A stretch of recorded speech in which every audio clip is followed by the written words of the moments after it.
আসসালামু আলাইকুম। সকলে কেমন আছেন? আশা করি সকলে ভালো আছেন, আমিও ভালো আছি। তো আজ পবিত্র রমজান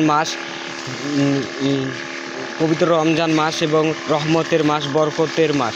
এই মাসে রোজা রেখে আমি চলে এসেছি বিকালবেলায় বীজ দিতে ভুট্টার জমিতে। তো আমরা ভুট্টার জমিতে বীজ দিতে আসছি, অনেক পোকা লেগেছে, এর জন্য আমরা ভুট্টার জমিতে বীজ দিতে এসেছি এবং ভুট্টার মুজে আমরা বীজ দিচ্ছি, যাতে করে মুজের ভিতরে চলে যায় এবং মুজের ভিতরে থাকা পোকাগুলো জানে দ্রুত মারা যায় এবং আমাদের ভুট্টা কম ক্ষতি করে। ভুট্টার গাছ কাটলে কি হয়, ভুট্টার গাছের জোর হারিয়ে যায়, এতে করে ভুট্টা বড় হতে চায় না।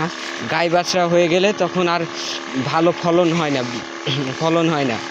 এই রমাদান মাস, বরকতের মাস, রহমতের মাস, এই একটি মাস আমরা আল্লাহর ইবাদত করার মাস পাই। এজন্য আপনারা সবাই রোজা রাখবেন, এই আল্লাহর ইবাদত করবেন। এবং কিছুদিন আগে আমরা ভুট্টার জমিতে পানি দিয়েছিলাম।